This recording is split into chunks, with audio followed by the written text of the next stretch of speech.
안녕하세요. 저는 50대 남자입니다.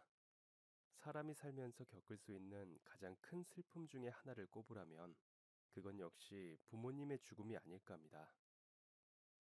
이 사연을 듣는 분들 중에서도 공감하시는 분이 있으실 거고요. 저로 말하자면 죽음이 정확히 뭔지도 모를 5살 어린 나이에 양친을 한꺼번에 잃었습니다. 집에 불이 났었거든요.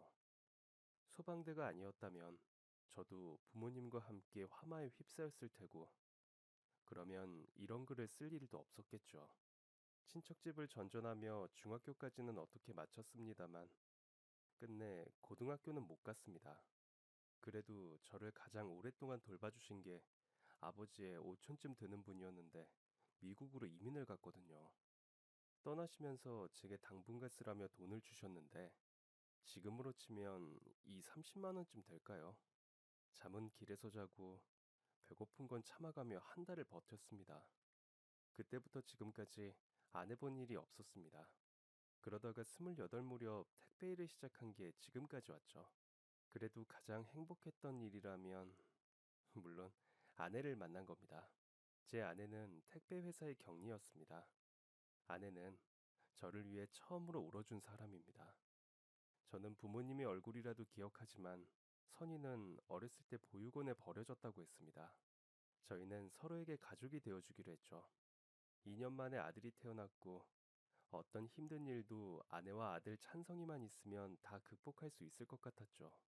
그런데 눈에 넣어도 아프지 않을 제 아들은 4살 때 소아심장병 진단을 받았습니다.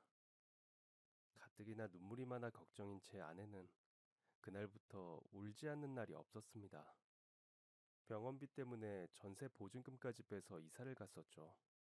아들의 치료를 위해 서울의 대학병원을 왔다 갔다 해야 하는 상황이라 지방까지 내려가긴 어려웠어요. 매달 내야 하는 월세가 부담되긴 했지만 보증금이 없는 집이었어요. 이사 첫날인데 우리 짜장면 먹을까? 짜장면 말고 라면 먹어요. 에이, 그래도 이삿 날인데. 저는 짜장면보다 라면이 더 맛있어요. 어, 그럼 아빠가 가서 짜파게티 사올게. 라고 말하며 집을 나섰어요. 어린 아들이 자기 때문에 이사를 왔다고 생각하는 것 같아 마음이 불편했지만 겉으로 내색하지 않았어요. 골목을 돌다가 슈퍼에 도착했는데 경찰차가 서 있었습니다. 슈퍼 주인으로 보이는 여자가 소리를 경찰을 보며 소리쳤어요. 제발 이 거지 좀 동네에서 치워달라니까요. 아주머니 일단 진정하시고요. 내가 진정하게 생겼어요? 멀쩡한 물건을 이 거지 같은 노인네가 주물럭거렸는데 살 돈도 없으면서 남의 물건은 왜 만지냐고. 주인이 막말을 했죠. 경찰들도 난감한지 얼굴만 쳐다보고 있더군요. 손수레를 옆에 두고 서 있는 지저분한 모습의 노인을 보니 상황을 알겠더군요. 동네를 어슬렁거리는 노숙자인가 싶었습니다. 늦봄인데도 누덕누덕한 겨울옷에 머리도 잔뜩 떡진 걸 보니 왠지 마음이 안 좋더라고요. 저도 한때는 거리에서 노숙을 하며 생활했던 적이 있었으니까요. 뭐, 저 정도까지는 아니었지만요. 제가 못 본 척 슈퍼 안으로 들어가려는데 주인 아주머니가 제 팔을 잡더라고요. 아저씨, 이것 좀 봐요. 복숭아는 살짝만 만져도 물러지는 건데, 이 먹는 거 보이죠? 주인이 코앞에 복숭아를 들이댔습니다. 사실 저는 알러지 때문에 복숭아는 쳐다보지도 않거든요. 곧바로 재채기가 터지더라고요. 그 글쎄요. 제가 보기엔 멀쩡해 보이는데요. 아니, 눈이 삐었어요? 그렇게 괜찮으면 아저씨가 사갈 거예요? 저는 난감하기도 하고 자꾸만 터져나오는 재채기와 콧물 때문에 정신이 없었죠.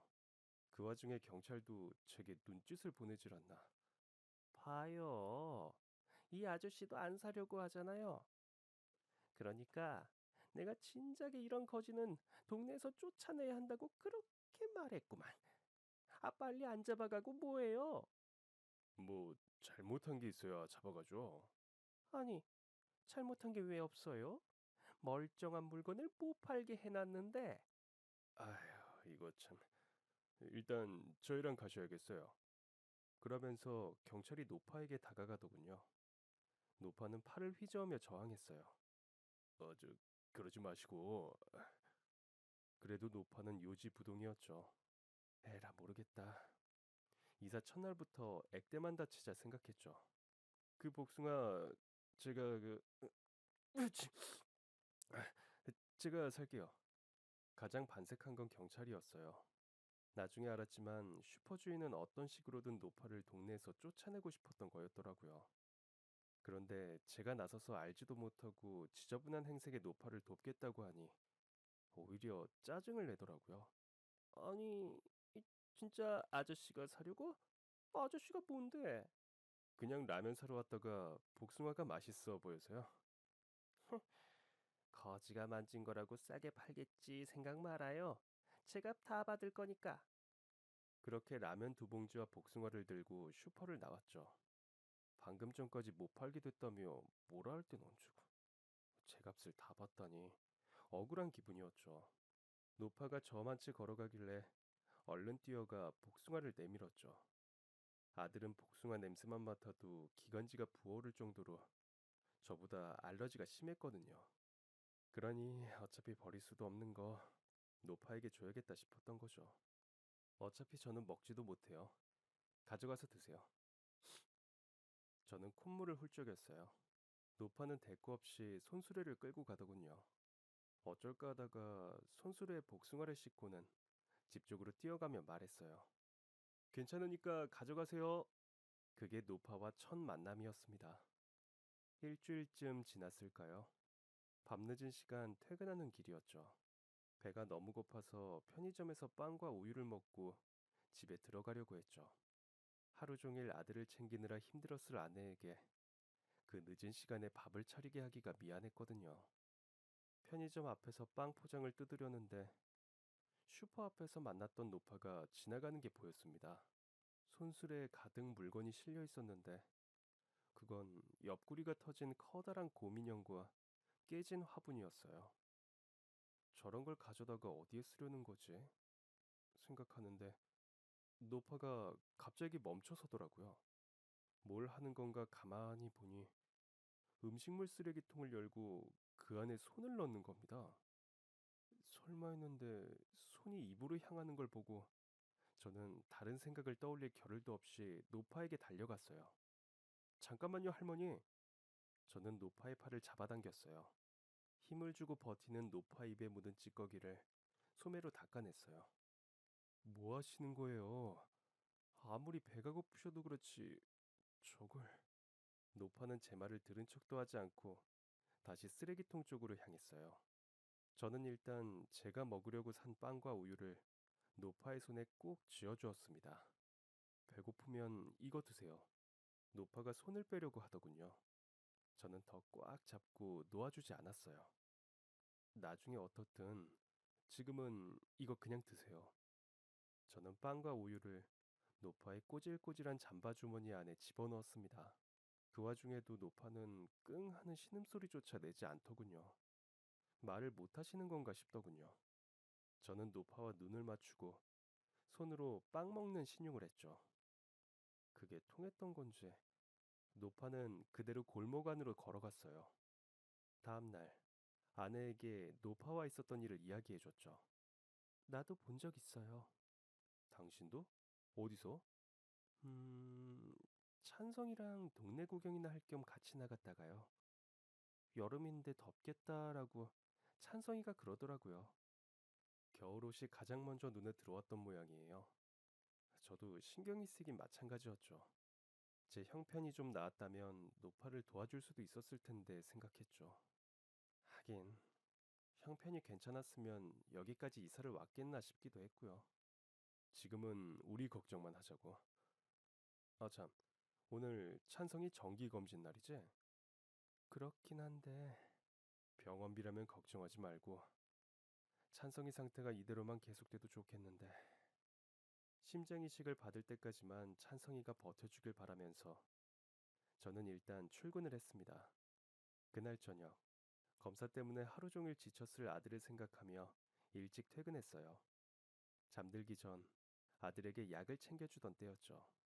아빠, 저 때문에 많이 힘드시죠? 어? 그게 무슨 소리야? 알아요.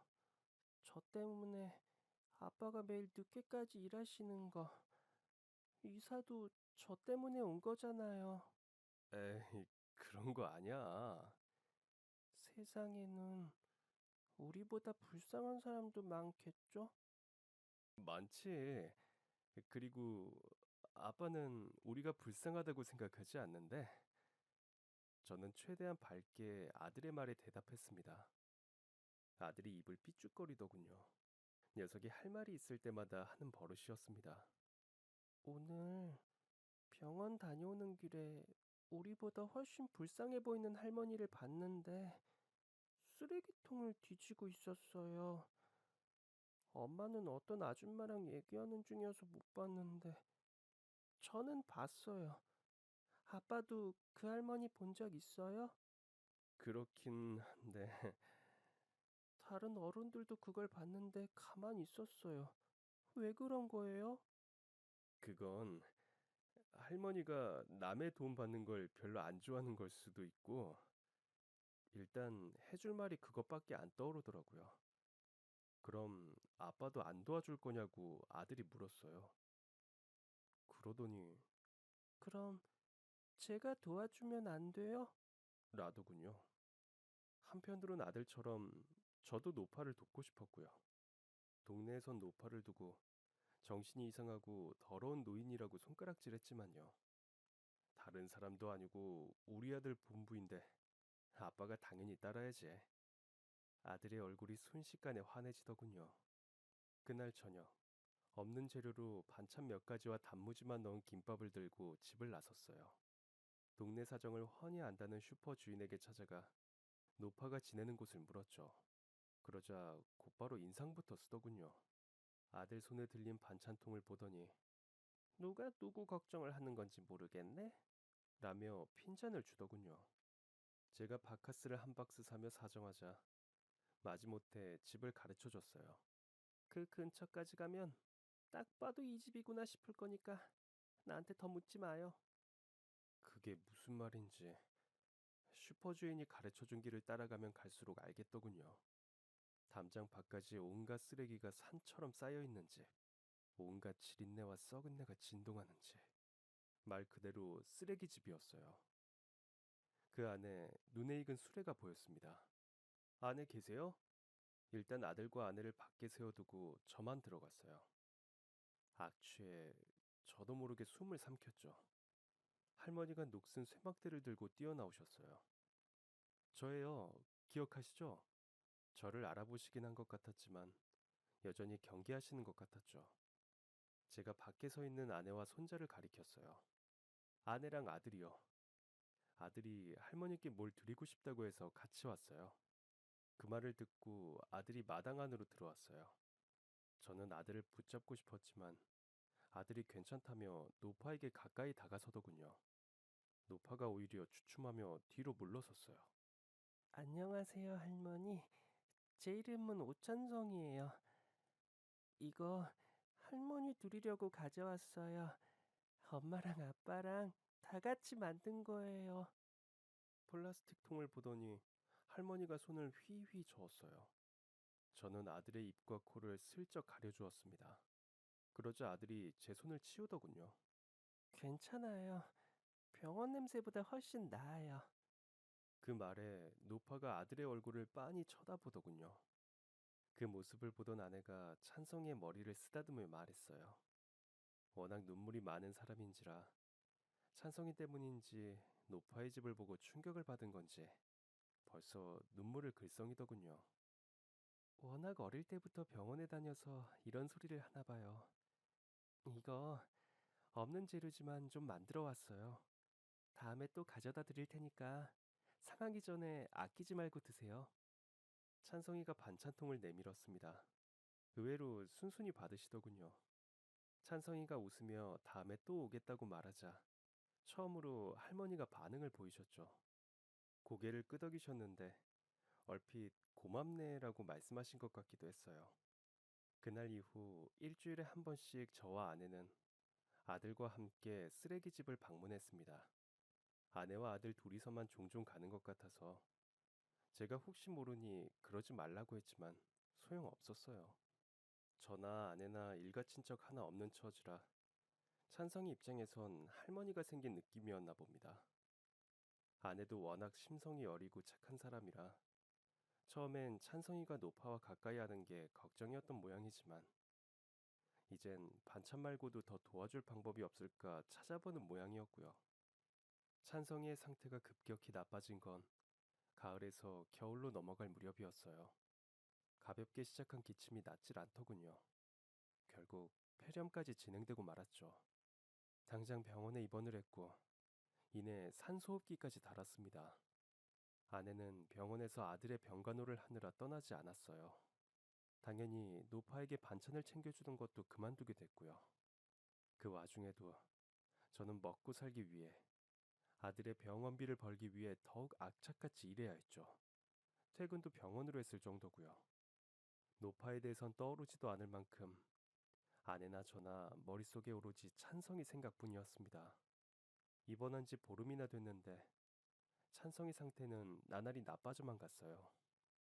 언제쯤 이식을 받을 수 있냐고 물었지만 의사도 모른다더군요. 일단 심장 보조 장치라도 이식하고 계속 기다리는 수밖에 없습니다. 그럼 당장 수술부터 시켜주세요. 그런데 지금 상태로는 그것도 무리예요. 우선 병원에 입원해서 체력부터 회복해야 해요. 그러려면 안정적인 치료가 필요합니다. 그런데 원무과 직원이 찾아와 그러더군요. 찬성이가 보름 동안 치료받은 병원비부터 내지 않으면 어떤 수술도 해줄 수가 없다고요. 그 전에도 병원비를 밀린 적이 있어서 어쩔 수가 없다면서요. 그건 어떻게든 마련해 보겠다고 했지만 심장 수술을 받을 때까지 들어갈 입원비와 수술비를 듣고 저는 절망했어요. 수천만 원이 넘는 데다 아들의 상태에 따라서 더 많은 비용이 들 수도 있다고 하더군요. 아내에게 해줄 수 있는 말은 괜찮을 거라고 기다려보자는 말뿐이었어요. 그날만큼 술을 많이 마신 날도 없었던 것 같네요. 잘 마시지도 못하는 소주에 취해 제가 왜 쓰레기집 노파에게 찾아간 건지 저도 잘 모르겠습니다. 저는 쓰레기집 마당에 뻗어버렸습니다. 노파가 위에서 가만히 제 얼굴을 내려다보더군요. 그렇게 보니 노파의 얼굴이 똑똑히 보이더군요. 맨날 떡진 머리에 반쯤 얼굴을 가리고 있어서 몰랐는데 씻지 않아 생긴 뗏물인 줄 알았는데 그게 다 주름이더군요. 제 아들 찬성이랑 아내가 안 와서 그동안 안 궁금하셨어요? 죽었나 살았나 안 궁금하셨냐고요. 제가 왜 노파에게 성질을 부린 건지 모르겠어요. 생각해보면 전 살면서 남한테 한 번도 싫은 소리를 안 한 것 같더군요. 남들에게 항상 굽신대거나 허리를 숙이며 살았죠. 어릴 땐 친척들한테 그랬고 커서는 한 푼이라도 더 벌어보겠다고 그랬고요. 찬성이가 아픈 다음부터는 돈을 꾸러다니느라 그랬네요. 전 늘 남들한테 당하기만 하고 손가락질 받고 굽신거리기만 하고 살았거든요. 남들한테 피해주면서 산 적도 없고요. 근데 왜 늘 불행한 걸까요? 저만 불행하면 다행인데 왜 제 아들까지 그래야 할까요? 저도 돈이 많으면 우리 찬성이 아픈데도 고쳐주고 미국 유학도 보내주고 사고 싶다는 거 다 사줄 텐데 살면서 누구한테 제 속마음을 털어놓은 적이 없었는데 제가 어떤 이야기를 해도 노파가 어디 가서 말할 일이 없다고 생각하니 편하더군요. 한참 떠들고 나니 내가 지금 이럴 때가 아닌데 싶었어요. 무슨 짓을 해서든 돈을 구해야 한다고 생각하며 일어나는데 할머니가 제 팔을 잡더군요. 그러더니 휴지 뭉친 걸 주는 거예요. 얼굴이라도 닦으라는 건가 싶었는데 휴지 안에 뭔가 들어있었어요. 저는 조심스럽게 휴지를 펴봤습니다. 그랬더니 노란 거북이가 500원짜리 동전보다 큰 노란 금거북이었어요. 할머니, 이게 뭐예요? 꼭 살려. 살려야 돼. 아니, 이게 어디서 난 거예요? 그 말에도 할머니는 살리라는 말만 하셨죠. 혹시 어디서 훔치신 건 아니죠? 할머니는 고개를 저으셨어요. 지금 그게 중요한가? 일단 사람부터 살려야지. 그 말에 찬성이의 모습이 아른거렸죠. 그래, 이게 어디서 났든 일단 찬성이부터 살리자. 그땐 그 생각뿐이었어요. 저는 금거북이를 전당포에 가져가 돈으로 바꾸었죠. 아내가 따져 묻더군요. 당신 갑자기 돈을 어디서 구해온 거예요? 어, 회사에서 갑을 받았어. 저번에 갑을 받은 것도 있는데 또 해줬다고요? 솔직히 말해봐요. 어디서 났어요? 당신 어디서 나쁜 짓이라도 한 거예요? 그런 거 아니야. 어떤 돈인지 모르면 쓸 수 없다는 아내의 말에 저는 할머니에게서 받은 거라고 고백했어요. 할머니가 무슨 돈이 있어서 그런 걸 당신한테 줘요. 말이 안 되잖아요. 역시 수상해요. 나쁜 짓 해서 구해온 돈 맞죠? 아니라니까. 정말 할머니가 줬어. 결국 아내가 직접 할머니를 만나 물어봐야겠다고 했죠. 그렇게까지 해야겠냐고 물었지만 아내는 단호했어요. 할머니에게 묻는 게 문제가 아니라 할머니는 대체 그 금거북이가 어디서 난 건지 그것 때문에 저는 불안했습니다. 노파를 만나자마자 금거북이에 대해 묻더군요. 사실을 확인하고 나자 아내는 바닥에 쭈그리고 앉아 울기 시작했어요. 내 말이 맞지 않냐고 아내를 다독였지만 소용없었어요. 당신이 나쁜 짓 해서 구한 게 아니면 된다는 거예요? 할머니가 어디서 그런 게 나서 당신한테 줬겠어요. 할머니, 왜 그런 짓을 대체 어디서 그런 걸 우리 손자 주려고 내가 꽁꽁 숨겨뒀던 걸세. 노파가 말했죠. 가족이 있으셨던 거예요? 그랬지. 아들, 며느리, 손자까지. 그래서 찬성이 보면 항상 내 손자가 생각났어. 그래서 기사 양반이 애 병원비 때문에 힘들어하길래 쓰라고 내가 줬어. 그렇다고 그 귀한 걸 할머니 손자 걸 찬성이를 위해서. 자, 이제 좀 기분이 나아졌어? 아내가 눈물을 닦더니 할머니의 손을 잡고 연신 고맙다고 인사를 했습니다. 할머니가 괜찮다고 말해도 아내는 어떻게든 할머니에게 은혜를 갚고 싶어 했어요. 그러더니 할머니의 시커먼 손을 덥석 잡고는 동네로 향하더군요. 식사 대접을 하고 싶다면서요. 집으로 초대하고 싶지만 지금 아무것도 없어서요. 하지만 저희는 어떤 식당에도 들어가지 못했어요. 저와 아내까진 괜찮았는데 노파를 본 주인들이 문을 걸어 잠그다시피 하며 내쫓더군요. 아내와 제가 사정을 하고 부탁을 해도 소용없었어요. 몇 번씩 문정 박대를 당하고 결국 편의점에서 컵라면과 도시락 따위를 사서 놀이터에 앉아 먹었습니다. 편의점 김밥 하나를 우물우물 씹던 아내가 엉엉 소리내어 울기 시작했어요. 고아라고 어릴 때부터 늘 무시당했어요. 제가 있던 보육원 원장은 그렇게 좋은 사람이 아니었거든요. 그래서 일부러 어린애들을 시켜서 식당이나 가게를 돌아다니게 했어요. 최대한 불쌍해 보이라고. 그래야 돈이든 먹을 거든 얻을 수 있다고. 갑자기 그때 생각이 나서 냄새 난다고 들어오지 말라고 쫓겨나던 게 생각나서. 뭐 먹으면서 울면 체해.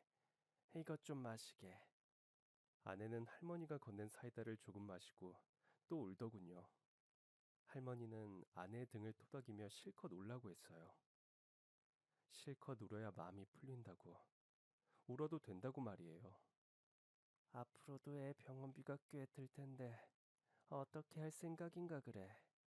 아내와 저는 아무 대답도 하지 않았어요. 그래도 어떻게든 이식 수술을 받을 수 있을 때까지 버텨보겠다는 아내의 말에 할머니가 고개를 끄덕였어요. 그러구먼. 그럼 찬성이는 당분간 못 보겠구먼. 네, 할머니. 식사 챙기는 것도 앞으론 괜찮아. 그건 이제 필요 없다네. 그럼 마지막으로 내가 부탁이 있는데 말일세. 네, 말씀만 하세요. 할머니 전 재산이었을 텐데 그 귀한 물건을 찬성위에 주셨는데 제가 할 수 있는 건 뭐든 할게요. 좀 어려운 부탁인데 내가 사는 집 말이야. 깨끗이 좀 치워주겠나? 네, 그럼요. 당연하죠. 저도 치워드리고 싶었는데 할머니가 싫어하셔서. 그랬는데 이제는 치워야 할 것 같아. 곧 아들이랑 며느리, 손자가 만나러 온다더구만. 어, 할머니, 너무 잘 됐어요. 그래서 아까 반찬이 필요 없다고 하신 거예요? 그렇다네. 이젠 아들 며느리랑 같이 살 거니까. 근데 그럼 손자분 주시려고 했던 걸 저희가 써서 어떡해요? 괜찮아. 우리 손자도 찬성이 치료비로 쓴 걸 알면 오히려 기뻐할 거야. 다음 날 마을 사람들의 조롱에도 불구하고 아내와 저는 계속 쓰레기를 치웠습니다. 끝이 안 보인다는 말이 무슨 뜻인지 알겠다 싶을 정도로 할머니의 집에서는 끊임없이 쓰레기가 쏟아져 나왔어요. 마스크를 두 겹, 세 겹씩 썼지만 지린내와 썩은 내가 진동을 했습니다. 처음엔 쓰레기를 집 밖으로 일단 빼놓았지만 지나가면서 항의하는 사람들 때문에 그때그때 대형 쓰레기 봉투에 꾹꾹 눌러 담아 치워야 했어요.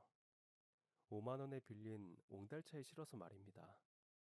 12시간이면 되지 않을까 했는데 오전 6시부터 시작한 청소는 한밤중까지 계속됐어요. 저와 아내가 분주히 움직이는 동안 할머니는 마당에 주저앉아 집 밖으로 나가는 쓰레기를 멍하니 바라보고 있었죠. 제 눈에는 모두 쓰레기장으로 가야 할 물건들로만 보였는데 할머니 눈에는 그렇지 않았던 걸까요? 쓰레기를 어느 정도 치우고 나서야 집이 엄청 넓다는 사실을 깨달았어요. 관리만 잘했다면 마당도 있고 방도 널찍해서 살기 나쁘지 않겠다는 생각도 들었죠.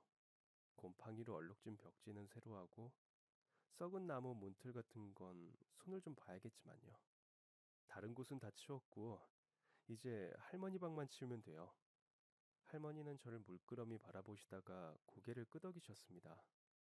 아내가 편의점에 가서 라면과 우유, 할머니가 좋아하는 보름달빵을 사왔어요. 저희는 밤 12시에 사이좋게 야식을 나눠 먹었습니다. 할머니 보세요. 쓰레기만 꺼내고 대충 정리만 했는데도 집이 훨씬 보기 좋아졌죠? 그렇구만. 아내가 할머니의 손을 꼭 잡았습니다. 할머니가 아내의 손등을 쓰다듬었습니다. 젊은 사람이 손이 왜 이렇게 거칠어? 손만 보면 50이 훨씬 넘은 줄 알겠어. 어릴 때부터 고생을 너무 많이 해서 그렇다는 걸 왜 모르겠어요. 저는 잠시 먼 하늘을 바라보았습니다. 달이 참 밝더군요. 그래서 눈이 얼마나 시리던지. 저는 애써 감정을 추스렀어요. 쓰레기로 가득한 할머니의 방 앞에서 마스크를 다시 고쳐 썼습니다. 할머니도 일어나 일을 거두시더군요. 아내가 둘이서 할 수 있다고 한사코 쉬시라고 했는데도 말이에요. 쓰레기를 어느 정도 치우고 나니 종이 상자 하나가 보이더군요. 흔히 입지 않는 옷이나 물건을 따로 보관할 때 쓰는 그런 종이 박스 말입니다. 모서리에 얼룩이 잔뜩이었지만 그건 쓰레기처럼 보이지 않았어요. 마구잡이로 모으고 쌓아뒀던 쓰레기가 아니라 할머니가 정말 소중히 보관해온 물건 같았다고 할까요? 할머니, 이건 뭐예요? 그건 버리는 거 아닐세. 일단 이리 주시게. 할머니가 손짓하셨죠. 상자는 꽤 무거웠어요. 할머니는 종이 상자를 품 안에 껴안고 뚜껑을 가만히 쓰다듬으셨습니다. 제가 서둘러 쓰레기를 폐기물 봉투에 담고 있는데 등 뒤에서 와자작 하며 나무 부러지는 소리가 났어요. 아니, 부러지는 소리였다기보단 무너지는 소리 같았죠. 제가 깜짝 놀라 뒤를 돌아봤어요. 할머니나 아내가 다치기라도 했을까봐 걱정됐습니다. 여보, 괜찮아? 안 다쳤어? 할머니, 괜찮으세요? 그건 곰팡이와 습기 때문에 사글대로 삭은 마룻바닥이 내려앉은 소리였어요. 아내도 놀란 얼굴이었어요. 할머니만 평온해 보였죠. 너무 놀라서 얼빠진 사람처럼 보일 정도로 말이에요. 다치진 않았는데 아내가 말끝을 흐렸어요. 저는 쪼그리고 앉아 마룻바닥 안을 살폈어요. 아휴, 이 쓰레기를 며칠만 늦게 치웠어도 큰일 날 뻔했네. 안 다쳤다니 다행히. 어, 이게 뭐지? 부러진 마룻바닥 조각을 하나씩 치우고 나자 안에 신문지가 보이더군요. 그 신문지를 걷어내자마자 저는 뒤로 자빠질 만큼 놀랄 수밖에 없었어요. 신문지 아래 있는 건 다름 아닌 금, 그냥 금도 아니고 금괴였어요. 신문지를 모두 풀고 세어보니 금괴만 30개였죠. 세상에, 할머니, 이게 다 뭐예요? 설마 진짜는 아니죠? 진짜도 아닌 걸 왜 거기다 놔뒀겠나? 그 그럼 이게 다 진짜 금이라고요? 어, 다면 이게 얼마? 이런 귀한 게 왜 여기 있는 거예요? 이게 어떻게 된 일인지 말씀 좀 해보세요. 눈앞에 있는 게 금이라니 사실 실감나지 않았어요. 그때 할머니께서 아까 그 종이 상자의 뚜껑을 여시더군요. 그러고는 황금 보자기에 쌓인 물건을 꺼내셨어요. 아니나 다를까 금 거북이 2마리가 들어있었죠. 저에게 주신 것보다 큰 거였어요. 이건 아들, 작은 건 며느리, 그리고 기사 양반한테 준 건 내 손자였지. 거북이가 무병장수를 의미한다는 말 들어봤지?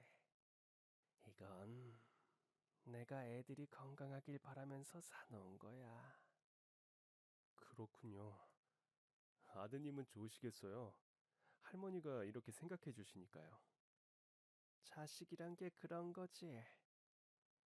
내 모든 걸 다 퍼줘도 아깝지 않은 존재. 그렇지? 그럼요. 아내가 울먹거리더군요. 다 퍼줘도 아깝지 않은 우리 찬성이에게 저희는 늘 모자란 부모였죠.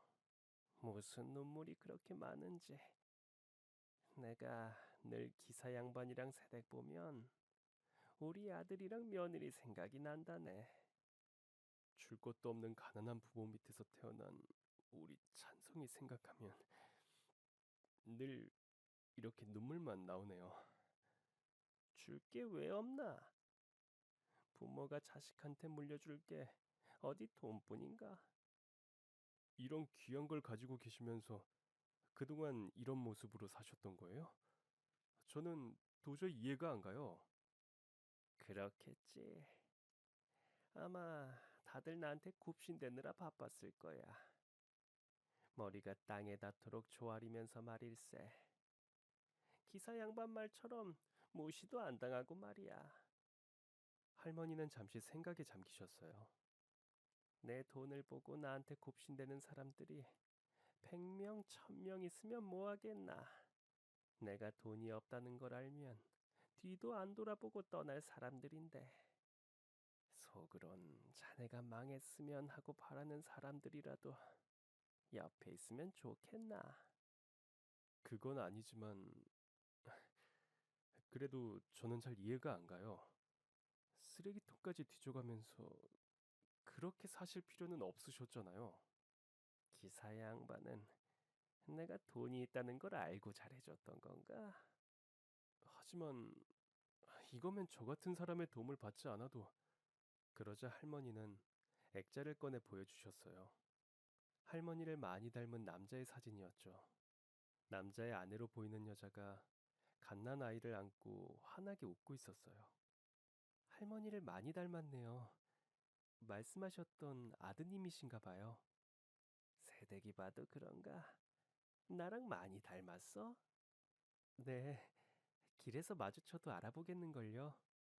그래, 외모만 닮은 게 아니라 성격까지 빼닮았다네.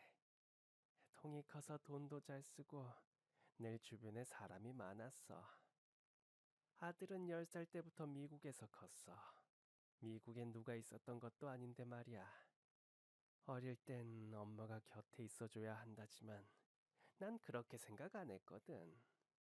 아들은 나보다 더 큰 물에서 살았으면 했지.